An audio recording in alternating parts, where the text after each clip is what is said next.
गुरु कहें जगत सब अंधा, कोई गहे न घट की संधा।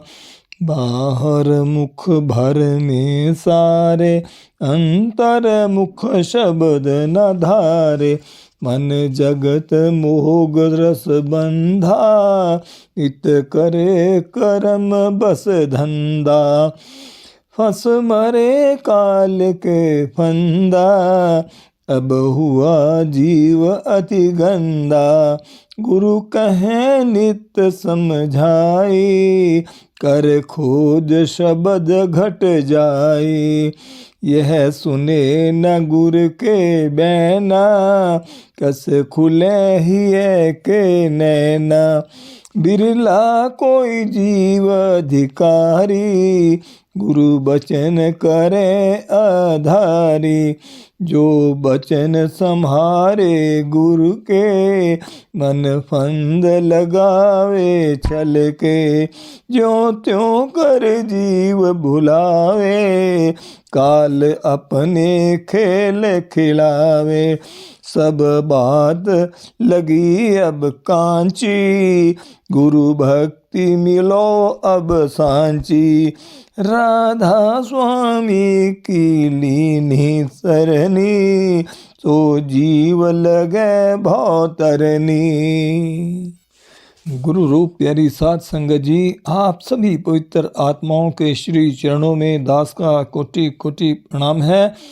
परम पूज्य परम संत कृपाल सिंह जी महाराज जी दिल से दिल की बात में अपने प्रवचन सुना रहे हैं। माया नाम है मूल का, भ्रम का। जो चीज जैसी है तो वो वैसी दिखाई ना दे, यही माया है। इस मूल से कैसे निकले? स्थूल देह से ऊपर आ जाएं तो हम उस भूल से जो स्थूल शरीर के कारण बनी हुई है निकल सकेंगे। स्थूल देह से ऊपर कारण जगत में जाएं, जो सूक्ष्म जगत में विचरते हैं। सूक्ष्म देह से ऊपर कारण जगत में जाएं, जो सूक्ष्म देह करके जो भूल बनी हुई है हम उससे निकल जाएंगे। तो ये बाहर हमें जो रस आता है ये रस नहीं है, ऐसा लगता है, मगर यथार्थ में ऐसा नहीं है। सब भ्रम है, एक पर्दा है।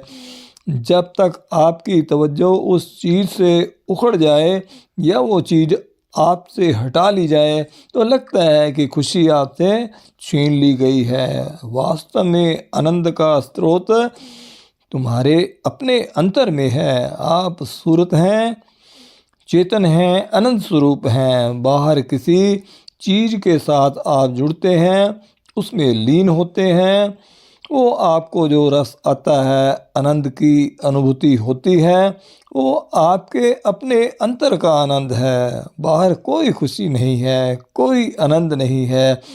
हम आत्मा है, वह परमात्मा चेतनता का परमानंद का महासागर है।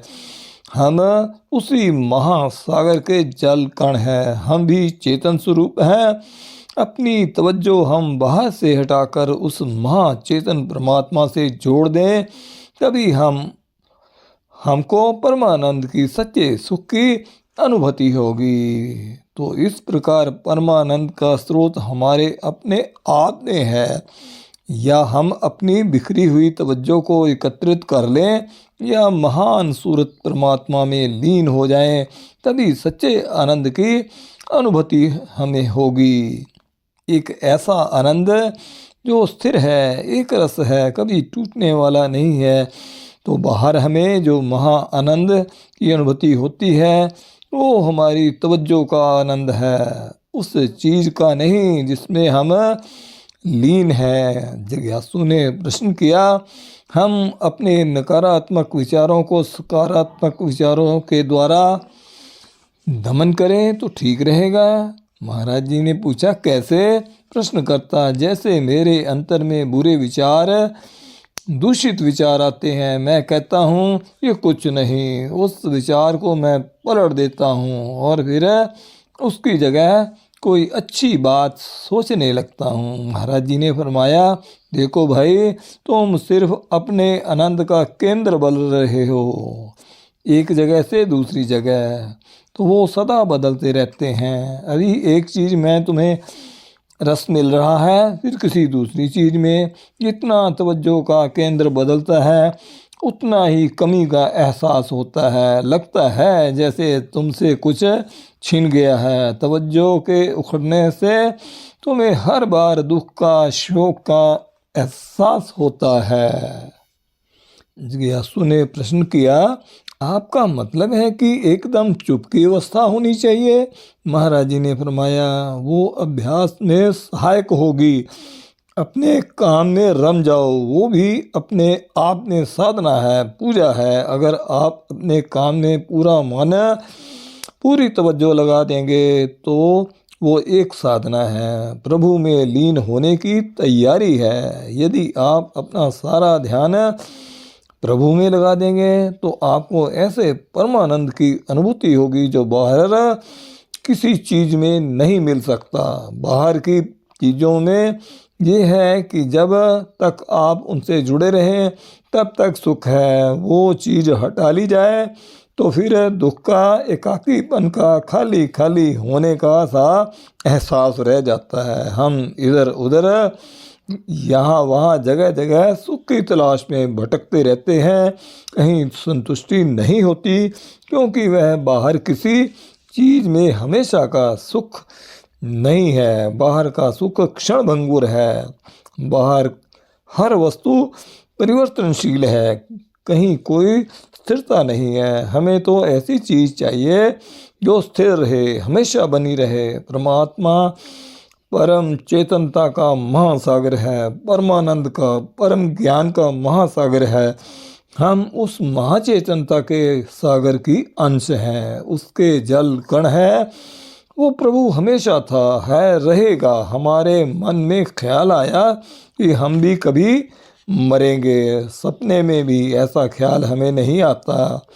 यद्यपि हमारी आंखों के सामने लोग मरते हैं, लेकिन हम समझते हैं कि हम नहीं मरेंगे। उसका क्या कारण है?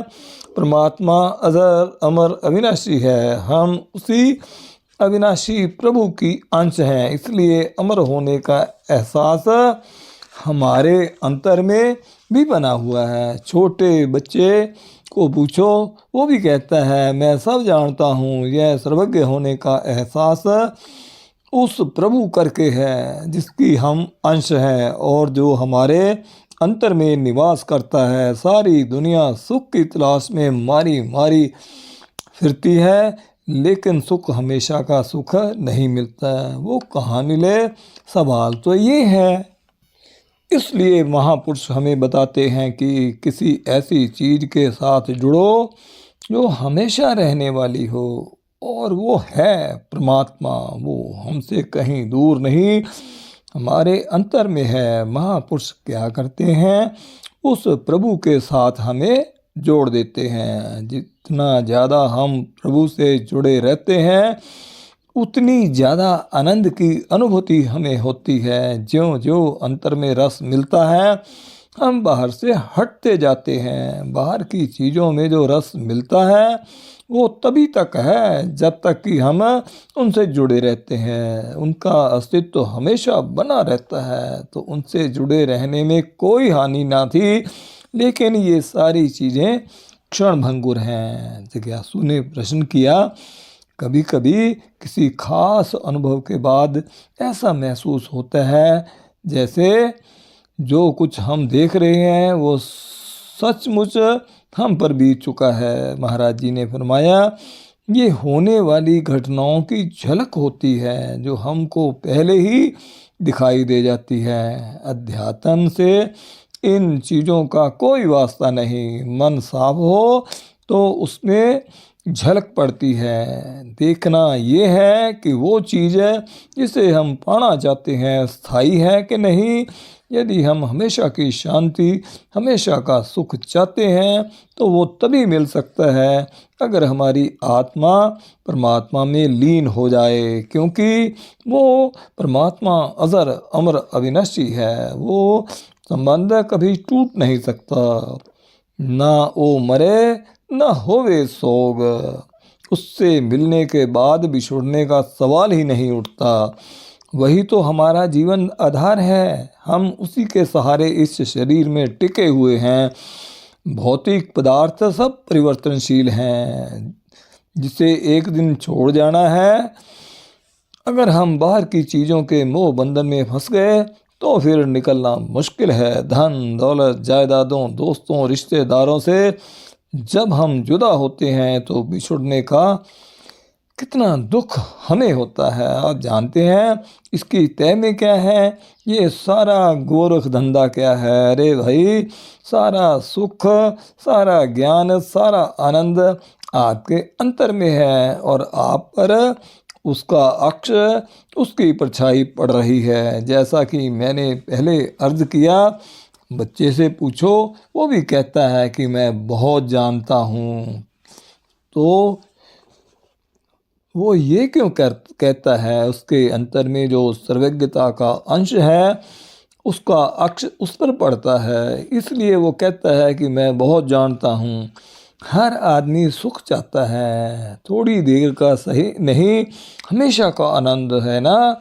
हम सभी सुख की तलाश करते रहते हैं, लेकिन सुख हमें मिलता नहीं। हम एक एक करके दुनिया की चीज़ों को पकड़ते हैं, यह चीज़ स्थिर रहेगी, लेकिन इस परिवर्तनशील जगत में कोई भी चीज़ स्थिर नहीं है। सारी चीज़ें बदलती रहती हैं।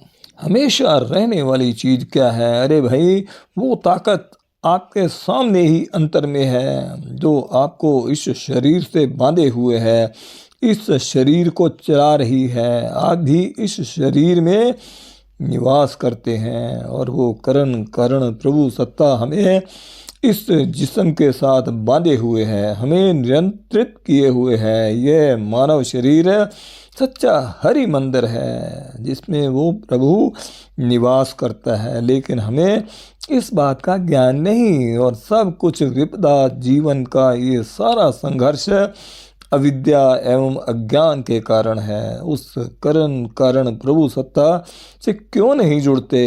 वो कहीं बाहर नहीं, हमारे अपने अंतर में है। भौतिक वस्तुओं से संबंध एक दिन टूट जाएगा, लेकिन उस सत्ता से संबंध कभी नहीं टूट सकता। वो प्रभु सत्ता इस शरीर को चला रही है, सारी सृष्टि में व्याप्त है, उसे चला रही है। थोड़े शब्दों में यही अध्यात्म का सार है, लेकिन हमारी तवज्जो गलत जगह लगी हुई है। हम बाहर की चीज़ों से लंपट हैं, उनमें क्षणिक सुख है। यह सुख उसी समय तक है जब तक हमारी तवज्जो उन चीज़ों से जुड़ी हुई है। जब तवज्जो किसी भौतिक वस्तु से टूट जाती है तो दुख का एहसास होता है। संसारिक भोगों रसों के लिए हमें धन व्यय करना पड़ता है, लेकिन आध्यात्मिक सुख के लिए हमें कुछ भी नहीं खर्च करना पड़ता। कुदरत की अन्य दूसरी दातों की तरह आध्यात्मिक देन भी मुफ्त में मिलती है। घने काले बादलों में भी कहीं ना कहीं रोशनी की किरण छिपी रहती है। इसी तरह कभी कभी रोग भी हमारे लिए सुख का कारण बन जाता है। बीमारी में क्या होता है? आपको आराम मिल जाता है, कोई आपसे काम करने को नहीं कहता है, घर वाले भी परेशान नहीं करते। बीमारी का अंधकारमय पक्ष देखने की बजाय उसका उज्जवल पक्ष भी देखिए। शायद 1914 की ईस्वी की बात है। मैं 6 महीने बीमार रहा, मुझे हल्का हल्का बुखार रहता था। लंबी बीमारी की अवधि बड़े मज़े में गुजरी। दफ्तर नहीं जाना पड़ता था, ना कोई किसी काम के लिए कहता था, सभी मेरी सेवा में लगे रहते थे। कुदरती तौर पर मैं ध्यान में लीन रहता। एक बार जब मैं पूर्णतः सिमट गया, मेरे पास आसपास जो लोग बैठे थे वो कहने लगे, ये तो मर गया है। तो ये सुनहरी मौका है बीमारी का, जो प्रभु हमें देता है। हमारा दृष्टिकोण सही नहीं है। क्यों साहब, क्या मैं गलत कह रहा हूँ? जब आप बीमार पड़ते हैं तो आपको कोई भाग दौड़ नहीं करनी पड़ती, बल्कि लोग आकर आपसे हमदर्दी जताते हैं। ये सब बारी चीज़ें आपकी सहायता करती हैं, जिससे कि आप अपने ऊंचे लक्ष्य को प्राप्त करने का प्रयत्न करें। अफसोस, आप अक्सर अवसर का लाभ नहीं उठाते। आप समझे, हमेशा के सुख का सिद्धांत क्या है? आपको अंतर में प्रवेश करने का साधन मिल गया है। नियमित रूप से अभ्यास करके आप हमेशा के सुख को प्राप्त कर सकते हैं। आप उद्यम क्यों नहीं करते? 24 घंटे में 20 घंटे हम यूं ही खो देते हैं। 3-4 घंटे भी इस जरूरी काम के लिए नहीं निकाल सकते। ये तो हमारा निज का काम है। अन्य सारे काम जो हम करते हैं वो लेन देन का सिलसिला है। किसी को देना है, किसी से लेना है। जब ये प्रतिक्रिया ख़त्म हो जाएगी तब हमें यह दुनिया छोड़नी होगी। लेकिन हमारा हमेशा संबंध हमारे अपने अंतर में है। गुरु नाम देते समय आपको उससे, उस कारण प्रभु सत्ता से जोड़ देता है। वो ऐसा रिश्ता है जो कभी टूटने वाला नहीं है। कितनी बड़ी रियायत आपको मिली हुई है। धन सतगुरु, धन गुरु रूप हरि साध संगत जी।